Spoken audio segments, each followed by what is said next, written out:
If you cannot accept help unless you pay for it, this one's for you. Let me say it again, slower. If you cannot accept help unless you pay for it, this is your episode. So hang around. So a client of mine recently told me flat out, Coach Mark, I cannot accept another session from you if it's free. I have to pay you, unquote. Now here's the thing. They wanted the support. They needed the support, in fact. And I was offering it as a gift. I don't do it all the time, but it was genuinely a gift for this person. There was no strings attached. It was something, I wanted to offer, but something inside of them really recoiled, and she wouldn't take it. And I get it. I've felt that too. And have you ever noticed how uncomfortable it can be to receive something when there's no exchange or no money changes hands? I've been there. Maybe somebody offers you a free coffee, and before the words even leave your mouth, you're fumbling to try to pay them back and grab some cash out of your wallet. Maybe somebody volunteers to help you move, and all of a sudden you're scrambling to make it quote-unquote even. You owe them something, a pizza. Maybe they take them out to dinner. But really underneath all of that is a voice that's with most of us. If I don't pay, I'm a burden. If I don't pay, I'll owe them. If I don't pay, I'm weak. So, what do? We reject it. We reject the gifts, or we downplay it, or we insist on immediately Venmoing somebody the $3.42 for that latte. And maybe in the process, we miss out on one of those things in our life that is a great training ground. The ability to receive without shame. Here's the real truth. Receiving is not a weakness. It's a strategy. Because when we learn to receive, we actually are honoring that giver. When we let their generosity kind of land with us, we let the relationship open up and even deepen. And we create more of a circle and a connection that money and material really can't buy. The strongest people I know don't just give well, they receive well.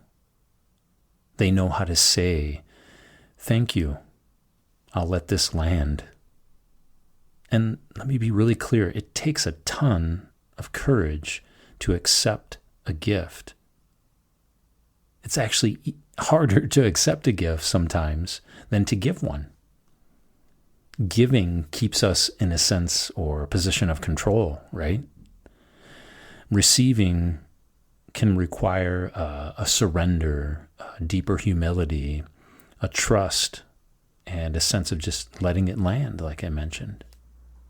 And you are not weaker when you receive, even though society might tell us that. You're not weaker when you receive. You are wiser, and you're really playing a long game. So let's make this really practical. I call it the receive and return practice. So step one is this: say yes.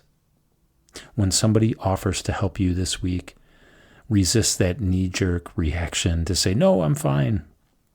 Instead, I want you to really listen, breathe, smile, and then just simply say, yes, thank you. And then the work is to let it land. Maybe just hang with that discomfort a little bit. The second step is this: name your return. Not a repayment, a return. Just decide one concrete way that you can pass that gift forward. Maybe you'll send an encouraging note or a text to a friend on Friday. Set that reminder. Maybe you'll cover your neighbor's sidewalk when the snow and the shovel comes out. Maybe you can just drop a handwritten note to somebody who you know is struggling. But name it clearly. What's your return? Step 3 is this. Put a date on it. Really, open up your calendar. Open up your reminder app.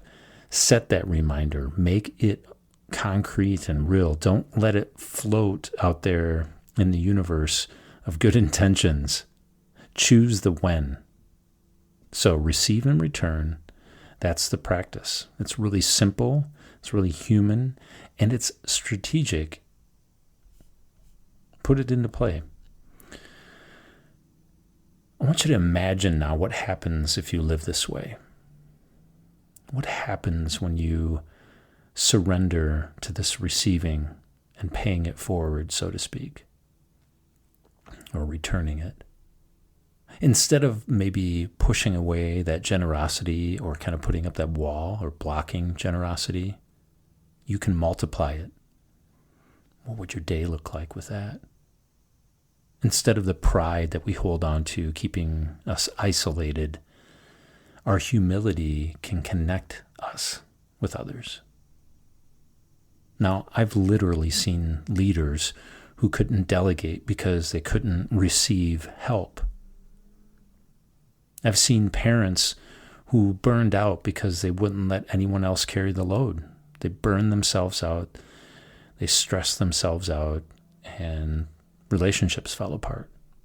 I've seen entrepreneurs and business owners who stayed broke because they refused free advice. And the pattern really is the same.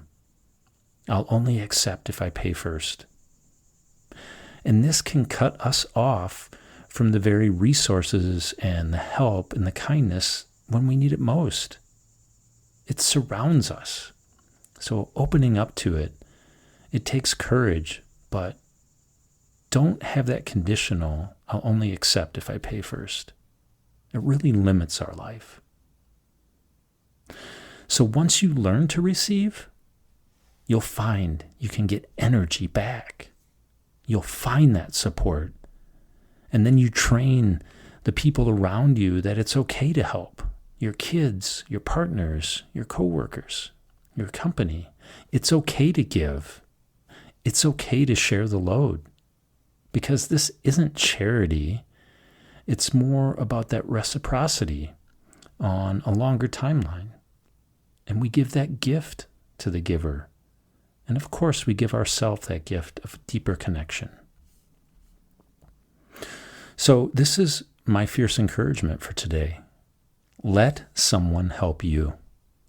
Find a time, listen, be open to it, but let someone help you.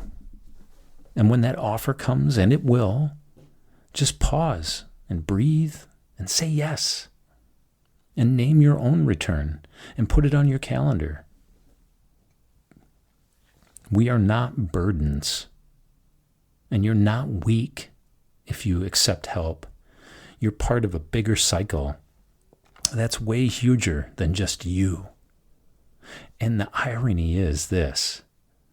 The people who think they don't deserve that free help, they're usually the ones giving and giving and giving until their energy and their life force is on empty.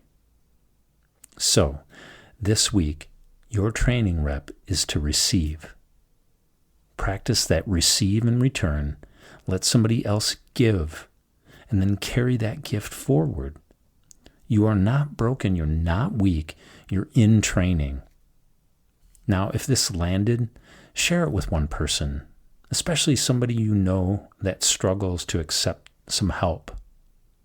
And if you want to go even deeper into this kind of training with me, check on that link in the show notes to book a free consult with me.